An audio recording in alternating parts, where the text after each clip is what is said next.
일요일 OTV 오신 여러분 환영합니다. 저는 스포츠선 유동현. 루키 더 바스켓 이동환입니다. 네, 6월 다섯째 주 KBL 르몬 팩트 2부 순서 시작을 해보도록 하겠습니다. 자, 댓글우선 정책에서 댓글부터 소화를 하고 가도록 할게요. 네, 들꽃님이 타이치 인터뷰 옳은 말이네요. KBL이지만 손흥민 같이 몸 관리하는 선수들이 많았으면 좋겠네요. 저희가 지난주 이 타이치 인터뷰 통해서 어떤 이 식사 문제, 어떤 식단 관리 문제에 대해서 좀 같이 얘기를 해봤었습니다. 이 부분에서 좀 반응이 좀 있었어요. 네. 그렇죠. 우리가 어떤 뭐 기술이나 아니면 뭐 움직임이나 또는 재능을 얘기하기 전에 기본적으로 프로로서의 어떤 몸 관리라든가 어떤 생각이라든가 그리고 거기에 대한 이제 루틴이라든가 르브론 제임스가 그런 얘기 하지 않았습니까? 비시즌 훈련 영상 항상 찍으면서 There is no shortcut way.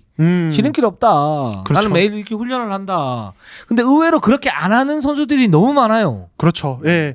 그러니까 뭐 지난주도 말씀드린 그렇게 하는 선수 분명히 있어요. 철저하게 관리를 하는 선수도 있고, 근데 또 그렇게 안 하는 선수도 꽤 많고. 맞아요. 그러니까 어떤 분들은 아니 뭐 식당까지 뭐 그렇게 하는 게 너무하지 않느냐 이렇게 얘기를 하는데 사실은 진짜 잘하는 선수들은 특히 뭐 르브론 제임스도 그렇지만 뭐 $100만 막 쓰는 것도 유명하고 사실 그런 것까지 바라지는 않죠. 네, 그러니까 그 선수는 정말 엄청난 수익을 얻고 그걸 활용해서 이제 개인 요리사도 고용을 하고 그러는데 어쨌든 프로이기 때문에 그런 부분에서 사실 뭐 저희 같은 일반인들은 몸 상태를 어느 정도만 관리를 하면 되죠. 운동선수 몸이 그냥 자산이라고 많이 그렇죠. 얘기를 하잖아요. 네. 더 철저해야 되는 것 같아요. 그래서 이런 부분에서 좀 이제 선수들이 좀 이제 좋은 어떤 변화가 있었으면 좋겠습니다. 그렇죠. 그게 옵션이 아니고 필수입니다. 필수입니다. 그렇게 하는 거는. 네. 그걸 하고 난 다음에 그 다음에 뭐 기술 문제라든가 뭐 그 몸무게 벌크업이라든가 이런 거를 이제 넘어갈 수 있지. 그게 안 되면 안 돼요. 그렇죠. 네. 예, 좋습니다.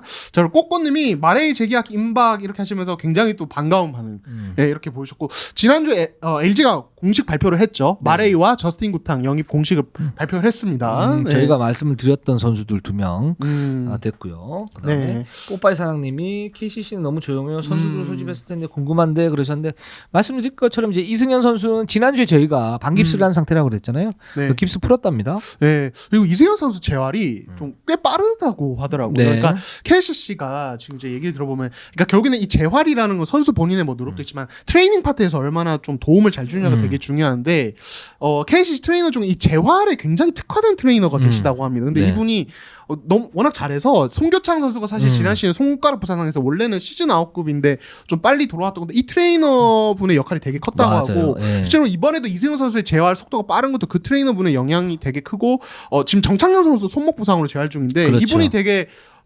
집중적으로 케어를 해주고 있다고 하더라고. 그래서 뭐 이제 저차인 감독님은 시즌 초반에 힘들 거야 뭐 이렇게 말씀하셨지만은 막상 재활 속도를 보면은 굉장히 건강하게 잘 돌아갈 가능성이 있어 보이는. 역시 감독님들 말씀은 믿으면 안 돼요. 다 믿으면 안 됩니다. 제가 볼 때는 유재학 감독, 전찬진 감독 네. 항상 네. 우리가 얘기하자면 항상 의심해라. 네, 그렇죠. 네, 네. 항상 의심해라. 이번에 또 배웠습니다. 네, 그렇습니다. 그리고 제가 볼 때는 그분이 굉장히 좀 잘하신다고 그래요. 저도 얘기를 많이 들었는데 송교창 인정, 그렇죠. 정창영 인정. 근데 이승현은 원래 좀 통뼈죠. 그렇죠. 이제 통뼈죠. 저도 통뼈죠. 이승현 선수 통뼈 스타일인 것 같아요. 제가 맞아요. 정확하게 모르지만 그런 선수들이 잘 먹고 잘 아뭅니다. 그렇죠. 예, 속도가 빠르죠. 회복 속도가. 예, 그렇습니다. 그 유명한 예전에 일화가 있었는데 추승균 해설위원은 정말 통뼈예요. 그 예전에 네. 코트에 뛰다가 그 선수가 출전 부상이 거의 없었을 거예요. 맞아요. 결장이 별로 없었을 거예요. 거의. 연속 출장 기록을 가지고 계시죠. 예. 없었을 거예요. 지금 뭐 이지영 선수가 가지고 있는데 겠지만 네. 하루는 딱 이상민 감독이 그때 얘기를 해줬나? 딱 가는데 추승균 선수 이렇게 딱 가다가 발목을 진짜 확 이렇게 뺐어요. 네. 이건 2주 한 4주 되겠는데 근데 승균이니까 한 2주 3주 그래 이거 큰일 났네. 갑자기 추승균 선수가 벤치에서 좀 휴식을 취하고 난 다음에 발을 그냥 쿵쿵 하더니 막 다시 뛰는. 진짜 통뼈다. 금강불개. 예, 그러니까 좀 타고난 선수도 있고 이승현 그렇죠. 선수 좀 실제로 거기에 좀 해당이 되는 것 같아요. 예, 아무튼 그래서 좀 상당히 좀 긍정적으로 KC 선수들 재활이 진행이 되고 있다. 이렇게 전달드리도록 하겠습니다. 자, 그럼 대표팀 소식부터 좀 전해드린 다음에 다섯 개 가보도록 할게요. 네, 대표팀 같은 경우 이제 최종 엔트리가 확정이 됐죠. 저희가 뭐 지난주에 이제 여준 선수 얘기를 하면서 좀 말씀드렸지만은 일단은 문정현 여준 선수가 이제 탈락을 했고요. 이우서 선수가 합류를 했습니다. 그렇죠. 여기 김상현 선수 뭐 부상으로 이전에 빠졌고 했었으니까. 근데 이우석 선수가 영입됐다라는 거 요거 좀 의미가 있어요. 네, 그렇습니다. 그러니까 이우석 선수 같은 경우는 뭐 이제 많은 분들이 아시지만 이 선수는 좀 약간 다른 특성을 가지고 있죠. 네. 같은 어떤 장신 포워드인데 좀 가드에 가까운 핸들러이지 않습니까? 네. 그 현대모비스와의 그 1위 농구 콜라보에서 이우석 선수가 그렇게 얘기하지 않았습니까? 이번 시즌 MVP를 노린다. 네, 그렇죠. 약간 강요받은 목표죠. 네. 아니요. 자발적으로 했어요. 자발적으로. 우린 베스트 5 가나요? 그러는데 갑자기 자기가 MVP 되겠다고. 네. 그렇죠. 네. 아마 본인이 먼저 얘기하시긴 그렇죠. 하셨죠. 네. 네. 그렇게 했고 네. 그 다음에 이우석 선수가 또 그런 얘기하지 않았습니까? 저는 누구와도 닮지 않은 선수다. 네, 그렇죠. 제가 그 얘기를 하지 않았습니까? LG의 이승우 선수가 본인의 다운그레이드 버전이라고 네. 했는데 본인은 누구의 다운그레이드냐? 그러니까 나는 누구의 다운그레이드다. 누구와도 닮지 않았다.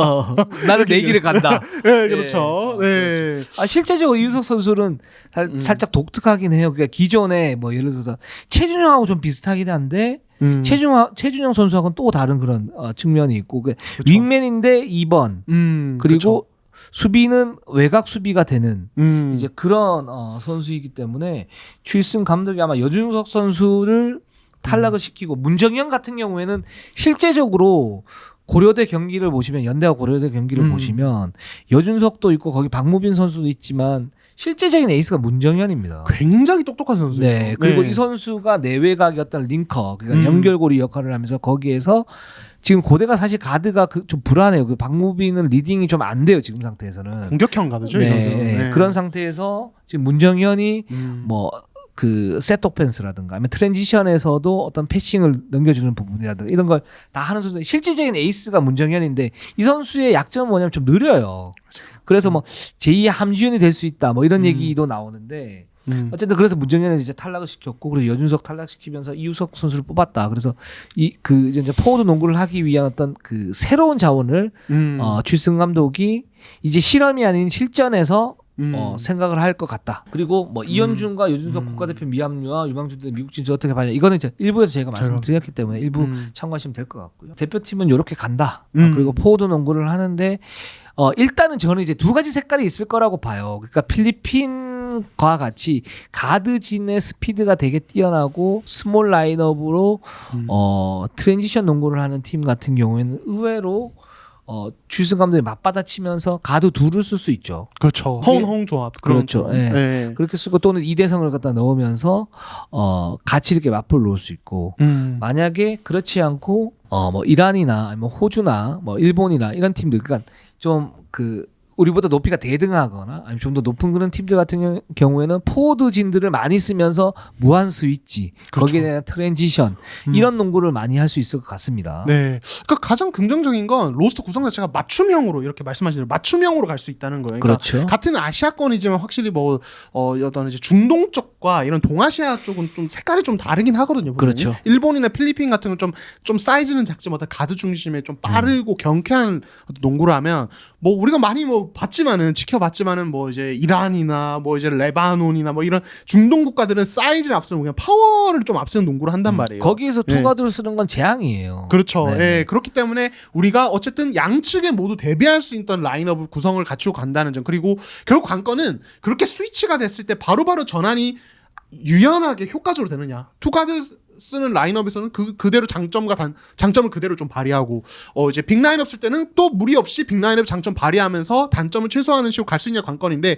이거는 결국에는 이제 계속 뭐 이제 최근의 평가전이나 계속되는 어떤 팀 훈련을 통해서 좀 계속 다듬어야 될 부분이 아닌가 싶습니다. 그렇습니다. 그래서 대표팀 아시안컵 굉장히 좀 기대가 되고요. 자, 삼성으로 한번 가보도록 하겠습니다. 자, 삼성 같은 경우는 뭐 이제 굉장히 좀 흥미로운 어떤 이제 소식이 있었습니다. 이 윤희석 감독이 팀 훈련에서 이어 마이크를 끼고 하십니다. 약간 그렇습니다. 이제 1타 강사들이 보통 이렇게 하시지 않습니까? 그렇습니다. 이렇게 하셔가지고 예, 하시지 않습니까? 간지 쩔어. 네, 간지점이. 저도 하고 싶은데 하고 싶으세요? 이르는 거 한해서 그렇게 하셔도 될 것 같은데. 그런 거 하고 싶은데 예. 저희는 그게 안 나오니까 멋이 안 나오니까 그림이 안 나죠. 예, 그렇죠. 예, 근데 좀 의도가 좀 있는 어떤 그죠? 예, 그렇습니다. 이것도 바스켓 코리아 이제 김우석 편집장이 이걸 썼는데 저는 이거 보면서 이거 되게 좋다. 많은 구단들이 좀 도입을 했으면 좋겠다. 은석 감독한테 전화를 해봤어요. 이게 연대 시절부터 나왔던 거고 이 이어 마이크가 되기 위해서는 음향 시설이 갖춰져야 되는데 연세대가 그 음향 시설이 된다. 그리고 삼성도 지금 된다. 그래서 이걸 갖다 도입을 했고 근데 이게 저는 좋은 게 몇 가지가 있어요. 첫 번째는 뭐냐면 선수들의 훈련을 끊기지 않고 효율을 극대화시킬 수 있다라는 거. 그 보통 이제 기본적으로는 뭐 패턴을 이렇게 할 때 선수 잡아놓고 이동해봐. 이동해봐. 이거 아니고 이거잖아. 그러면 이제 끊어지죠. 그럼 선수들 전체적으로 다 끊어져요. 맞아요. 그때 다 서 있어요. 다른 선수들 그냥 보면서. 훈련이 끊어진단 말이에요. 또 가다가 또 뭐 하면 또 끊어지죠. 근데 여기서는 무슨 짓을 하는 거죠? 이동안 드리블 자세가 높아. 그럼 이제 거기서 이제 낮추는 거죠. 이동안 사이드 스텝 잘해야 돼. 이동안 어제 밥을 너무 많이 먹었나 봐. 몸이 둔탁해. 뭐 이런 식으로 하면 이제 거기에서 끊기지 않고 이렇게 갈 수 있는 코트 안으로 안 들어가는 거죠. 네. 제가 굉장히 좋아하는 그 존호든 감독은 뭐 경기 전 이제 감독 코칭의 그 준비로 1분을 쪼개서 그 1시간이나 1시간 반을 어떻게 극효율적으로 사용하느냐 거기에 코칭의 성패가 달려있다 이렇게 얘기를 하시고 밤새서 그걸 준비를 하시고 매일매일 그런 생활을 하셨다 그랬거든요. 그러니까 그거의 어떤 일환이라고 볼 수 있을 것 같아요. 그래서 그런 이제 극효율성 측면이 있고 은석 감독이 또 얘기하는 건 뭐냐면 욕을 안 할 수 있다. 굉장히 좀 무슨 마이크로 하면 이제 뭔가 이제 소리를 안 질러도 되죠. 그렇죠. 소리를 안 지르고 그 제3자 입장에서 야 이동안 해 이렇게 보다 이동안 몸 자세 낮춰야 돼 몸 해야 돼. 근데 냉정한 어떤 그 기류를 갖다가 같이 이렇게 유지할 수 있죠. 간격을 유지할 수 있는 그것도 좋은 거죠. 네, 그렇습니다. 그러니까 이게 사실은 이 코칭이라는 게 이게 세부적으로 파트를 하면 되게 여러 영역이 있습니다. 그렇죠. 저희가 방금 전에 대표팀의 최일승 감독님도 직접 쓰신 책에 이제 그런 부분에 대해서 많이 써놓으셨는데, 그러니까 코칭이라는 게 선수들을 어떤 코칭을 해서 어떤 경기장에서 뭐 어떤 패턴을 쓰고 전술적인 준비를 하고 비디오 분석을 여기뿐만 아니라 실질적으로 선수단이 훈련을 할 때 어떤 프로그램을 짜고 이 선수들에게 어떤 식으로 코칭을 하고 그리고 잘못된 부분이 있을 때 어떤 방식으로 지적을 하고 그렇게 해서 선수들의 심리적인 부분을 어떻게 잘 이제 좀 컨트롤 하느냐 이게 되게 중요해요. 왜냐하면 선수도 사람이고 지도자도 사람이기 때문에 우리가 기계적으로 이렇게가 아니라 그렇게 코칭을 하는 어떤 방식에서 나오는 어떤 심리적인 어떤 것들이 분명히 있단 말이에요. 그게 상호작용을 긍정적으로 일으키면은 선수단도 굉장히 장악도 잘 되고 그러니까 그렇게 터프하지 않게 가도 부드럽게 장악이 잘 되면서도 어떤 이제 끈끈한 유대감이 생긴단 말이에요. 특히 또 은희석 감독님 이번에 새로 부임하신 분이기 때문에 더더욱 그런 게 중요한데 그런 면에서 어떤 이런 이어 마이크 착용도 좀 의미가 있지 않느냐. 예, 이런 생각이 들어요. 네. 그리고 지금 어떤 그 코칭 그 시스템 자체가 이제 도제식을 벗어나서 시스템화 해야 되거든요. 그렇죠. 네, 그게 이제 현대 트렌드에 맞고 이제 그런 부분들 때문에 이어 마이크 사용하는 거는 제가 볼 때는 장점이 훨씬 더 많고 단점은 정말 그렇게 크지 않다. 그래서 이거는 같이 도입을 하면 좋을 것 같아요. 네, 그렇습니다. 그래서 삼성이 이런 새 바람이 부는데 이 바람이 삼성이 그동안 이제 팀이 하이로 떨어진 게 뭐 여러 가지 이유들이 있지만 뭐 객관적 전력도 좀 떨어지는 부분이 있고 근데 선수들이 이상민 감독이 자유를 줬는데 그 자유를 선수들이 너무 즐겼어.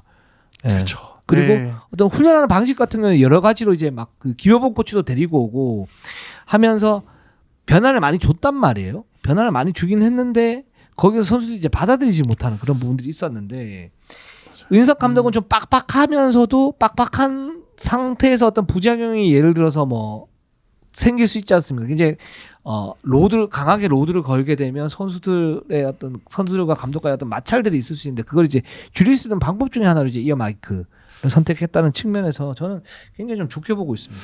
네, 그러니까 보면 삼성이 그러니까 이게 사실 뭐 성적이 좀 좋지 않아서 어떤 비판을 받는 부분들이 있지만 실질적으로 뭐 이상민 감독님도 그렇고 김혜봉도 그렇고 사실 지금은 이제 미국에 건너가 계시는 이규석 코치님도 그렇고 사실 코칭 시스템이나 여러 가지 되게 선진화하고 좀 하려고 진짜 노력을 많이 한 구단이에요. 네, 많이 한 구단인데 정말 안타깝게도 선수들이 거기에 좀 못 따라와줬어요. 사실. 그 진짜 솔직히 그게 안타까워요. 이런 표현하면 좀 과한 편이긴 한데 그 과한 편이니까 할게요. 그러니까 1타 강사를 붙였는데 시험 치면 50점밖에 못 받아요. 맞아요. 그런 그러니까 왜 그럴까? 가외를 하는데 예. 진짜 어떤 이제 되게 선진화된 시스템으로 딱 이제 어떤 어드바이스를 해주고 이렇게 하는데 선수들이 그냥 뭐 좀 풀어주네 이러면서 약간 이렇게 된 거예요. 그렇기 때문에 어떻게 보면은 삼성이 그런 노력이 이제는 좀 결실로 나와야 된다. 그래서 선수들이 좀 스스로 많이 노력을 하는 게 중요하다. 결국에는 저희가 삼성 얘기할 때 늘 하는 얘기지만 이게 되게 중요한 것 같습니다. 네. 그렇습니다. 그래서 그렇게 좀 되고 있고 윤석 감독은 이제 그렇게 얘기합니다. 그 김시대, 이정현, 이동엽은 주전이다. 그 이동엽이 아마 로테이션을 좀 돌면서 김시대, 이정현의 어떤 체력적 부담감을 덜어주는 그런 이동엽을 주전으로 보고 있고요. 그렇죠. 그다음 거기에서 이제 백업 요원 발굴이 굉장히 중요하다.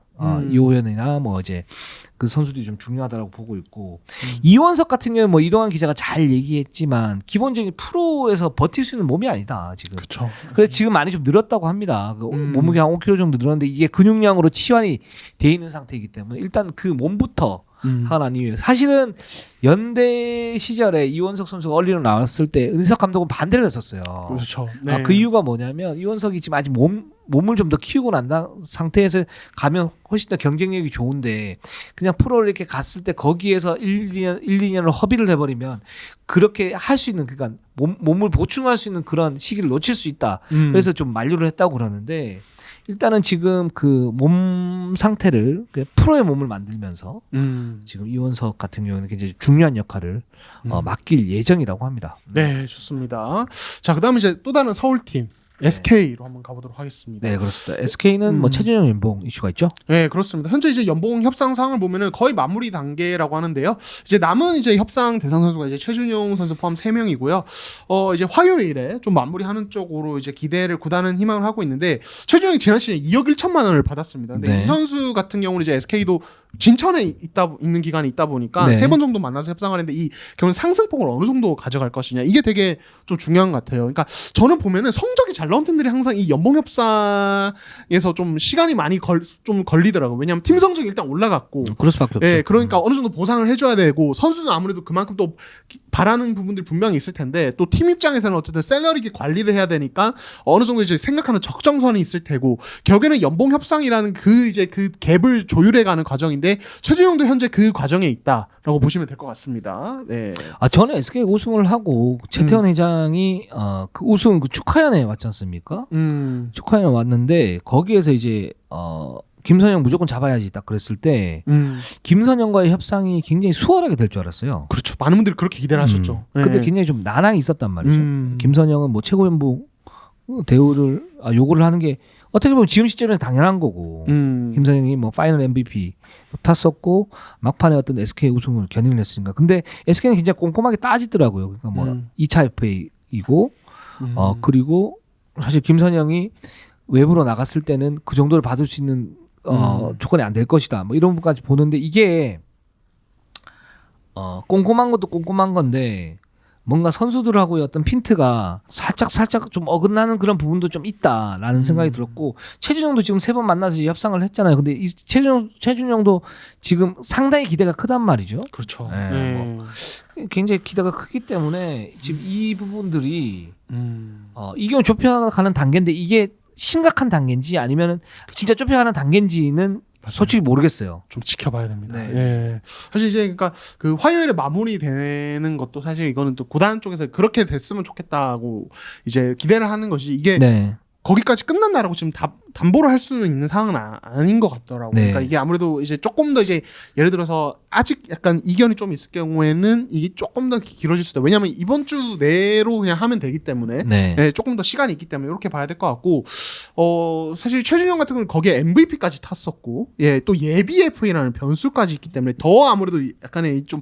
복잡한 것 같아요 상황이. 네, 그렇습니다. 그래서 지금 안영준 선수가 빠져나가긴 했는데 지금 김세영 선수가 어쨌든 지금 최고연봉 그리고 그다음에 이제 최준영도 거기에 보다 좀 못 미치겠죠. 못 미치겠지만 그 버금가는 어떤 액수를 요구를 하는 걸로 지금 뭐 그런 소문도 돌고 있기 때문에 뭐 셀러리값도 생각을 해야 되고요. 이 부분 좀 중요할 것 같고. 그리고 이제 SK가 또 안고 있는 뭐랄까요? 그러니까 뭐 기분 좋은 고민인데요. 그러니까 이제 좀 스케줄이 굉장히 빡빡합니다. 비시즌에. 예, 그러니까 7월에 팀 소집을 하는데 이후에 이제 피바 아시아 컵도 참가를 해야 되고요. 이게 팀 훈련하는 과정에서 뭐 이제 미국도 좀 왔다 갔다 해야 되고, 그러니까 몇몇 선수들이 이제 스킬 트레이닝을 위해서 미국도 갑니다. 그러니까 그 이후에는 또 시즌이 시작되면은 동아시아 슈퍼리그를 병행을 해야 되는 부분이 있습니다. 그래서 이게 좀 지금 전희철 감독님 좀 고민이 좀 있으신 것 같더라고요. 아, 이게 선택과 집중을 해야 될 것인가, 아니면 어쨌든 뭐 다 좀 전력을 다하면서 좀 관리를 좀 해줄 것인가, 이 부분에 대한 고민이 좀 있습니다. 네. 그렇습니다. 그래서 뭐 대학까지 연습 경기 일정을 최소화할 예정이고, 네. 지금 신인급 선수들 테스트를 좀 해줘야 되는데 이 기회가 좀 감소되는 거 아닙니까? 그렇습니다. 예. 그래서 이제 7월에 이제 미국으로 이제 7월 한 6일쯤에 가는 걸로 알고 있어요. 그러니까 네. 미국 캠프, 이제 코로나가 또 아니니까 이제 네. 뭐 김영빈, 선상혁 뭐 이런 어린 선수들 포함해서 이제 한 6명 정도 이제 미국에 이제 스킬 트레이닝 캠프를 가는데, 그때 전희철 감독이 동행을 해서 그때 또 미국의 라스베가스 서머리그 보기 위해서 가시거든요. 그렇죠. 그때 좀 체크를 하실 거라고 하는데, 근데 또 이제 아쉬운 게 결국에는 실전 테스트 기회가 대학 팀들과의 연습 경기인데 어린 선수들은 그 기회가 없어서 약간 다른 방법을 좀 찾아야 될 것 같다라고 이야기를 하더라고요. 그래서 SK 같은 경우 사실 안영준의 공백을 어떤 뭐 가드진의 어떤 스몰볼 혹은 이제 허일영의 어떤 출전 시간 증가 이런 걸 통해서 메울 생각이지만, 이 과정에서 좀 어린 선수들이 좀 올라와서 그걸 한 10분만 메워줘도 되게 큰 도움이 되거든요. 네. 그래서 선수단의 어떤 부상 관리 측면에서도, 그러니까 그 부분을 아마 좀 방법을 좀 찾으려고 노력을 하는 과정이 아닌가라는 생각이 듭니다. 그렇습니다. 네. SK 비시즌 행보. 우리가 지난주에 뭐 전시현 감독이 자기가 이제 6강 전력이라고 그랬을 때 굴하다 네, 얘기를 그쵸. 하면서 절대 가만 안 쓸 거다 그랬지 않습니까? 네. 이런 겁니다 아마. 네, 준비를 철저하게 하고 계십니다. 뭔가 찾아내겠죠. 네. 못 찾으면 어쩔 수 없고요. 그렇죠. 네. 네. 자, DB로 한번 가보도록 할게요. 자, DB 같은 경우 지금 이제 외국 선수에 대한 고민을 하고 있는데요. 그러니까 서머리그가 이제 아까 뭐 말씀드린 라스베가스 서머리그 7월 8일에 우리나라 날짜로 시작을 하는데, 그때 이제 참가자 명단이 분명히 있지 않겠습니까? 그거 나오면 이제 어느 정도 이제 선발할 선수를 조금 이제 추리면서 결정을 할 계획이라고 합니다. 그래서 이상문 감독님도 미국에 가시고 일단 보는 선수는 역시 높이가 있는 선수. 네. 4.5번, 5번 이렇게 보고 있다고 합니다. 그러니까 메이튼 같은 선수 있으면 좋을 텐데, 그러니까 아무래도 좀 스코어링이 되는 약간 다재다능한 선수 스타일을 바라시는 것 같아요, 이상문 감독님이. 욕심이에요, 욕심. 네, 그렇죠. 모든 감독들이 사실 그런 이제 멀티 외국 선수 얘기하면 정직 기자가 항상 얘기하지 않습니까? 뭐냐면 진짜 그런 선수 플러스 팀에 어떤 도움이 되는 그런 선수가 온다. 설린저 같은 선수가 온다. 뭐 설린저는 굉장히 좀 운이 좋았던 케이스지만 온다. 그러면 몸값이 높을 수밖에 없는 거고요. 그렇죠. 지금 상태에서는 하나만 보면 될 것 같습니다. 하나 혹은 둘. 가장 그렇죠. 필요한 게 뭔가. 그렇죠. 나머지는 잘 메워야죠. 그러니까 결국에는 이게 아무래도 이 디온테 버튼이라는 역대급 외국 선수의 영향력 네. 좀 있지 않나 싶어요. 그때 워낙 이제 이 선수가 만능이었고 워낙 네. 대단한 선수였기 때문에 이상 감독도 아마 그때 어떤 이제 좋은 기억들을 안고 그런 역할을 해줄 수 있는 선수를 좀 그래도 먼저 한번 생각을 하시게 되는 것 같은데, 네. 현실적으로는 진짜 어떤 수비를 확실하게 해줄 수 있는 선수라든지 네. 아니면 진짜 스코어링을 확실하게 해줄 수 있는 선수라든지 혹은 이제 높이가 제대로 되는 선수라든지 네. 이렇게 해야 좀 이제 어떤 로테이션과 시즌 운영이 좀 도움이 되지 않을까. 그래서 이상훈 감독님도 어느 정도 약간의 어떤 메이튼 같은 선수 있으면 좋겠지만 쉽지 않다 판단하시고 좀 빅맨 쪽으로 보시는 것 같아요. 오누아쿠 같은 선수를 뽑으면 되잖아요. 그렇죠. 네. 오누아쿠 딱 네. 전형적이죠. 네, 그런 선수를 뽑으면 되잖아요. 네, 그렇습니다.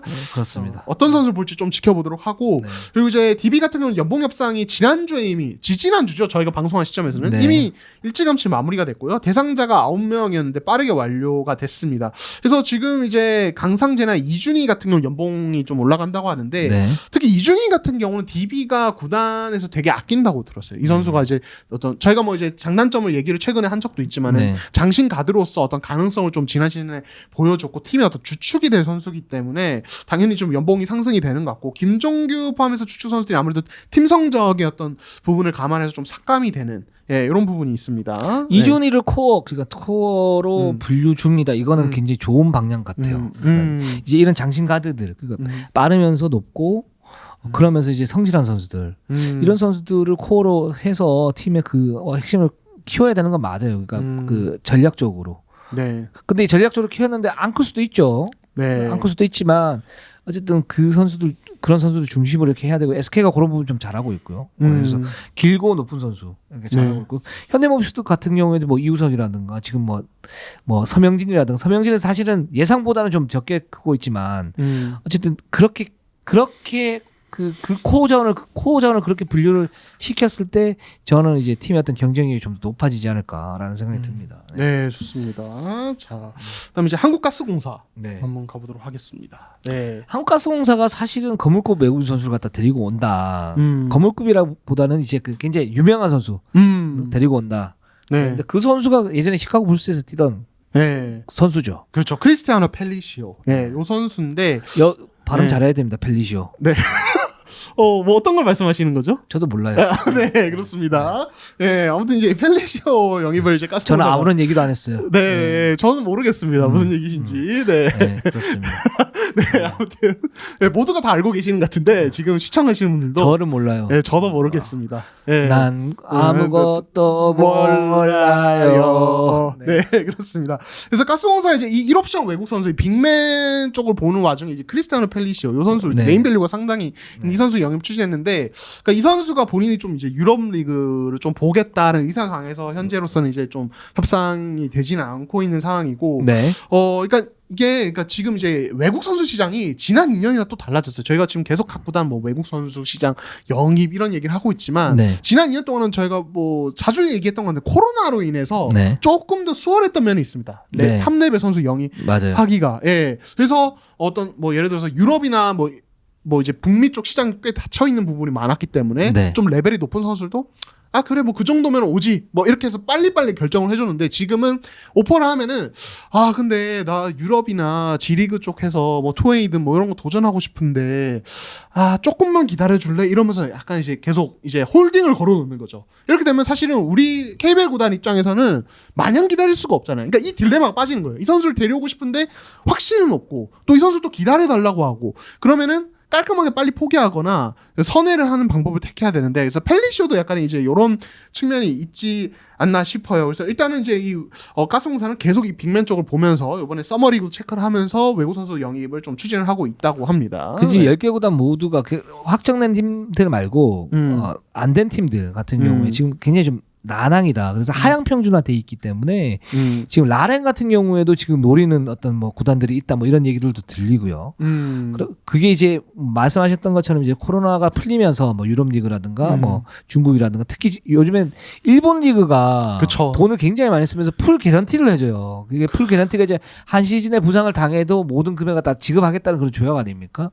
이제 그걸 해주기 때문에, 그래서 일본 리그 때문에 지금 국내 리그의 어떤 용병을 어떻게 구하느냐, 여기 좀 문제가 좀 생기고 있고, 그래서 하향 평준화 될 것이다, 좀 이렇게 얘기를 하고 있죠. 네. 그렇습니다. 그래서 지금 가스공사 같은 경우는 지금 센터 자원을 영입을 하기를 원하긴 하는데 어떤 선택을 할지는 좀 더 지켜봐야 된다. 안개 속이다, 이렇게 그렇죠. 말씀을 드릴 수 있을 것 같습니다. 네. 그리고 이제 네. 또 이 팀도 중요한 게 연봉 협상입니다. 왜냐하면 그렇습니다. 예비 FA가 3명인데 다 네. 이제 준차급 대여급입니다. 네. 네, 이대성, 정효근, 네. 이대현인데 지금 이제 국내 선수가 이제 미팅을 통해서 협상을 좀 진행을 했는데, 역시 좀 이제 이 예비 FA 3명에 네. 대해서 이제 좀 신경을 많이 쓰고 있다고 합니다. 셋 모두 좀 인상을 좀 시키려고 해요. 역시 뭐 당연히 저희가 아까도 말씀드린 이 보상 규정 네. 관련된 어떤 이제 안전장치 마련이 좀 핵심적인 이슈이고, 현재 이견이 그렇게 크지는 않다고 해요. 얘기를 들어보면. 다만 이제 조금 더 조율할 부분이 남아 있는 것 같고, 지난 주말에도 좀 이제 미팅을 했다고 해요. 이대성, 이대현 같은 경우 진천에 또 나가기 때문에 그런 부분이 있는데, 그래서 조금 더 기다려 보면 결과가 나올 것 같습니다. 네. 그렇습니다. 그래서 연봉 협상 진행 중이고, 네. 다음 시즌에 또 한국가스공사 또 FA 협상이 상당히 재밌겠네요. 굉장한 이슈입니다. 요 네. 팀, 요 팀. 네. 네. 먹음직스러워. 네. 다음 시즌 먹음직스러워. 그렇죠. 저희가 얘기할 거리가 굉장히 네, 많을 것 그렇습니다. 같습니다. 자, 그래서 그리고 지금 한가스공사는 7월 중순부터 제주도 전지훈련 계획 중이고요. 벨란게는 아시안컵 끝나고 이제 7월 말에 팀 합류할 그런 예정이니까 아시안컵 때 또 벨란게 또 볼 수 있겠네요. 네, 그리고 여기서 이제 하나만 스토리 그냥 하나 더 드리자면은, 그러니까 이 벨란게를 우리나라의 평가지 2연전에서 어떤 플레이들을 보여줬잖아요. 그렇게 길게 뛰진 않았습니다. 엄청 네. 많이 뛰진 않았습니다. 근데 이제 이동 감독님도 이제 안양 현장에 와서 경기를 보시고 그랬는데 이제 이 평가전 하기 전에 이동 감독님이 벨랑겔에게 좀 어떤 약간의 작은 미션들을 줬다고 해요. 그러니까 우리가 너에게 바라는 부분들이 있는 게 네. 있으니까 너가 이제 플레이를 할 때 그런 부분들 조금 더 신경 써서 우리한테 좀 잘 보여줬으면 좋겠다. 그러니까 당연히 이제 그 필리핀 코칭 스태프의 지시에 따라서 당연히 이제 움직이지만 거기서 이제 좀 이제 또 세부적인 부분에서 뭔가 이런 부분 우리가 한번 보고 싶다라고 이렇게 이제 넌지시 얘기를 했다고 해요. 그래서 그런 부분을 좀 그래서 집중적으로 좀 했다고 벨랑겔이 좀 그런 부분 신경을 쓴 것 같다고 하더라고요. 그거를 네. 소화하면 벨랑겔은 특급인데요. 그렇죠. 머리에 지나지 않을까? 아 필리핀 감독님 말을 일단 들어야 되잖아. 이거 그거잖아요. 그 우리 예능 그거 아시죠? 아바타 소개팅. 그렇죠. 예, 그렇죠. 두 명이 동시 실험을 약간 이제 로봇이 되는 거죠. 두 손 네. 들고 침 흘려 막 이런 거. 예, 그래서 어쨌든 필리핀 코칭 스태프의 이제 어떤 흐름에 따르되 이제 어떤 세부적인 부분에서 또 가스공사 원하는 모습도 보여주려고 좀 신경을 썼다라고 하고 가스공사 측의 반응은 그래도 비교적 만족스럽다. 우리가 보고 싶었던 모습을 봤다. 경기 운영적인 부분, 수비적인 부분을 좀 신경을 많이 쓰면서 그런 부분 만족하고 또 이제 약간 아쉬운 부분도 있지만 뭐 그렇게 뭐 신경 쓰진 않는다. 좀 지켜볼 예정이다. 이렇게 이야기를 합니다. 네. 그렇습니다. 벨랑겔이 이대성과 어떤 조화를 이룰까? 음. 이게 사실 한국가스공사 어떤 그 성적의 키포인트. 여기에 정효근과 이대현. 그렇죠. 나쁘지 않아요. 네, 지금. 나쁘지 않습니다. 네, 예. 그렇습니다. 자, LG로 한번 가보도록 할게요. 자, LG 같은 경우는 이제 저희가 뭐 앞부분에 말씀드렸지만 아셈 마레이와 저스틴 구탕의 계약이 완료가 됐습니다. 네, 그렇습니다. 조상현 감독이 이제 마레이에 대해서 좀 평가를 되게 그 좀 냉정하게 하고 있어요. 그렇죠. 진짜 객관적인 시선으로 바라보시더라고요. 네. 예, 그래서 좋은 선수지만 장단점도 확실하다. 뭐 리바운드 수비 잘하는 거 모든 분들도 아시는 거고. 하지만 역시 공격력이나 슈팅력 이런 거 떨어지는데 결국에는 이제 이 김준일의 합류가 이런 마레이의 단점을 가려주는 부분이나 네. 이런 것들을 좀 포커싱을 두는 것 같아요. 그래서 지난 시즌 LG가 보면은 수비는 최상위권, 공격은 최하위권이었습니다. 그렇죠. 그래서 관건은 수비는 유지하면서 공격은 어떻게 끌어올릴 것인가. 큰 틀에서 보면 이게 결국 포인트인데 여기서 김준일의 합류를 통해서 좀 포스트에서 한 10점에서 15점 정도 더 생산되는 그림. 네. 예, 왜냐면 이제도 이관이가 자꾸 밖에서 던지는 거에 기대할 수밖에 없었던 지난 시즌 상황이 좀 있었으니까. 그렇죠. 예, 그래서 이 부분에 대해서 조금 생각을 좀 하시는 것 같고 저도 좀 이제 뭐 약간 뻔한 얘기일 수 있지만 빠른 농구에 대한 얘기도 하시더라고요. 그러니까 템포를 끌어올려서 국내 선수들이 5대5가 아닌 좀 오픈 코트에서 득점을 조금 더 만들어주는 그림에 대한 얘기도 좀 하시더라고요. 그래서 이 부분도 구상을 좀 하고 있다라고 이야기를 하셨고 관건은 또 이제 이 옵션 지난주에 이동욱 기자가 좀 과감하게 말씀하시지 않았습니까? 아, 제가 뭐 폭망이었다고 더 센 표현을 쓰셨죠. 식물이라다. 식물이라다. 예, 근데 이제 결국에는 이 옵션이 그런 어떤 스코어링 능력, 마레이의 부족한 부분을 좀 짧게 나와서 받쳐줄 수 있느냐 관건인데 그래서 슈팅력, 스코어링 능력을 좀 보시면서 좀 이제 이 옵션을 보고 있다 이렇게 보면 될 것 같습니다. 그렇습니다. LG가 사실은 지난 시즌에 젖잘싸였는데 이 젖잘싸가 어떤 느낌이 있냐면 이게 조금만 더 하면 될 것 같아라는 어떤 희망적인 것보다는 그렇죠. 잘 싸웠어. 근데 안 되네. 안 될 것 같은데 뭐 이런 네. 느낌이었었잖아요. 그렇죠. 사실 그게 네. 이제 수비도 좋아요. 그 마레이를 중심으로 해서 수비를 이제 짜내는 모습들이 있어. 근데 여기서 이 팀이 더 발전할 수 있을까? 뭔가 어떤 외부 변수, 외부 FA가 없는 한. 근데 이제도 이관희에게 그 FA 영입을 과감하게 했기 때문에 페이롤이 부족하단 말이죠. 좀 부족한 그런 상태이고 저는 이제 전성현을 데리고 오면 LG가 어느 정도 뭔가 이제 구멍을 뚫을 수 있지 않을까 그랬는데 아예 참가도 안 했고요.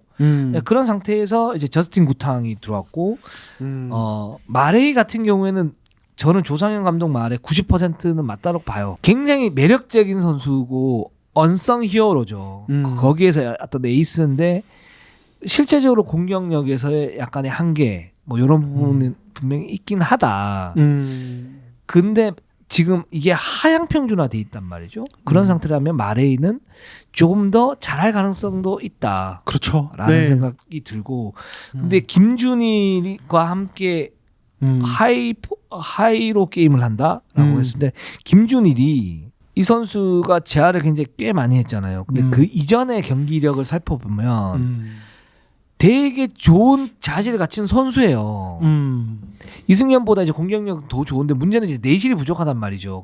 이 부분을 마레이가 메우면서 김준일의 공격력을 끌어가면 딱 좋은데 그렇게 되지 않을 가능성도 분명히 있어. 그렇게 되지 않을 확률이 좀 더 높다라고 봤을 때는 이거는 김준일은 제가 볼 때는 변수인데 좀 확률 낮은 변수 이렇게 좀 보는 게 좀 맞지 않나라는 생각이 들고 오히려 이간희와 이재도가 마레이와 어떻게 할 것인가, 여기에 이 옵션이 어떻게 도움을 줄 것인가, 그리고 이승우와 저스틴 구탕을 어떻게 만들 것인가. 그렇죠. 요것만 되면 저는 LG 육강 갈 수 있을 것 같아요. 네. 네. 저도 좀 지금 LG 상황이 그러니까 오히려 좀 나쁘지 않아 보이는 게 뭐냐면 일단 지난 시즌에 제가 방금 말씀드렸지만 공격은 최하위권이지만 수비는 최상위권. 네. 그러니까 이 틀이 되게 잘 만들어 수비적인 틀이 구축이 되어 있단 말이에요. 근데 지난 시즌은 전력적으로 이제 상대적으로 막 굉장히 좋은 전력은 아니었기 때문에 어떻게 보면 조금 어떤 전략적인 부분이 있을 수 있겠지만 어쨌든 지난 시즌에 수비 틀이 확실하게 만들어졌고 거의 멤버 변화 없이 거의 그대로 지금 가고 있단 말이에요. 조성원 감독이 잘한 부분 중에 하나죠. 사실은. 그렇죠. 네. 예, 기틀을 잘 잡아주셨어요. 네. 그러니까 결국에는 다음 시즌에 이 수비적인 부분이 잡아놨던 게 흔들리지만 않다면은 수비는 어느 정도 안정화된 채로 갈 수 있단 말이에요. 그러니까 그렇죠. 이거는 결국에는 다르게 말하면 다음 시즌 최소 젖잘싸는 그대로 할 수 있다는 얘기가 돼요. 그럼 여기서는 그러면 젖잘싸가 아니라 이기는 싸움을 하는 쪽으로만 변화를 좀 더 만들어주면 조상현 감독님이 조금 더 디테일한 코칭을 통해서 이렇게만 돼도 사실은 승리 가능성이 되게 높아지고 시즌을 잘 치를 가능성도 확 높아진다는 거예요. 기반이 되어 있다는 거죠. 예, 그러니까 그래서 이제 그 부분에 대해서 조상현 감독님 어떤 스타일의 코칭을 하실까가 관건이고 결국에는 이 이재도 이간희와 마레이 2대2 게임이 어떤 파생 득점의 어떤 폭발력이 크지 않다는 게 결국에는 이제 LG의 좀 고민거리일 텐데. 아 이거는 정말 좀 두고 봐야 될 것 같아요. 조상 감독님 특유의 어떤 모션 오펜스 패턴의 변화를 통해서 뭔가 다른 루트를 뚫을 것인지 아니면 이승우의 어떤 개인적인 발전이 뭔가 좀 있어서 개인 공격 옵션을 추가로 뭔가 플러스 알파를 장착을 해서 혀를 뚫어주는 역할을 이승우가 예를 들어서 한다든지 당장 빠르게 기대하기는 좀 어렵겠지만은 예 아니면 이 옵션이 픽앤팝이 되는 자원 제대로 되는 자원 스코어링이 돼서 확 그냥 또 이제 뭔가 해준다든지 이런 그림들이 나온다면 LG가 되게 좀 괜찮지 않을까라는 생각이 듭니다. 네. 그걸 이제 다 같이 갈 수 있을 가능성이 높아요. 조상현 감독이 이제 국가대표 감독을 했고 그 이전에 추일승 감독 밑에 있었었고 그 다음에 김상식 감독을 보좌하지 않았습니까? 그 이 추일승 감독과 김상식 감독도 그렇고 조상현 감독도 그렇고 이제 모션 오펜스를 굉장히 좀 중시하면서 어떤 한 특정한 선수에 의존하는 그런 농구는 하지 않거든요. 그러니까 정확한 움직임을 통해서 셋 오펜스에서는 뭐를 만들고 그래서 이간희 선수 쪽에서 볼을 많이 들기보다는 이제 스크린을 많이 활용한 슈터 역할 또는 트랜지션에서의 어떤 돌격 역할을 하는데 그게 얼리 오펜스에서 이간희 어떤 슈팅은 허용을 하겠지만 셋 오펜스에서는 무리한 슛을 이제 허용하지 않는 그런 패턴을 사용할 가능성이 이제 높단 말이죠. 그렇죠. 네, 그렇기 때문에 이 공격의 어떤 효율성을 올릴 수 있는 감독이다. 감독은 감독이다라는 생각이 들고, 근데 여기에서 김준일이 들어갔을 때 플러스 알파가 더 많을지 아니면 윙맨이나 또는 이 옵션 외국인 선수 쪽에서 이제도 이간희하고의 어떤 시너지를 창출하는 게 더 좋을지는 좀 더 봐야 된다라는 생각이 그렇죠. 듭니다. 네. 네, 그렇습니다. 자, 그리고 이제 현재 LG도 이제 연봉 협상을 진행을 하고 있는데 거의 다 마무리가 된 상태라고 합니다. 큰 네. 이슈는 없는 것 같고 아무래도 이제도 이간희는 지난 시즌에 FA 어떤 효과로 연봉이 좀 커진 부분이 있기 때문에 조금 이제 내려갈 부분이 있고 김준일 같은 경우도 지난 시즌에 거의 결장해서 이게 삭감이 좀 불가피한데 이 선수가 좀 독특한 또 예비 FA입니다. 그렇죠. 그래서 네. 이 부분에는 어떤 부분이 되게 중요한 것 같아요. 자, 일단 가스공사는 정혁은 지난 시즌에 뭐 시즌에 아예 뛰지 못했지만은 그래도 인상을 택했단 말이에요. 그래서 그렇죠. LG도 이 부분에서 고민이 좀 있을 것 같아요. 그냥 아예 못 뛰었기 때문에 삭감이냐 아니면 예비 네. 대비해서 그래도 좀 올려주느냐. 그래서 이것도 관건이지 않을까라는 생각이 듭니다. 그렇습니다. 네. 그 김준일 선수도 연봉 협상할 때 좀 그런 상태라 말씀드릴 수 있고, 자, 9월에 필리핀 전지훈련 계획 중이라고 합니다. 자, 우리 방송은 오늘 여기까지 하도록 하겠습니다. 우리는 항상 최선을 다하겠습니다. 비시즌 때 저희가 짜고 짜는데 잘 나와요. 그렇죠. 예. 네.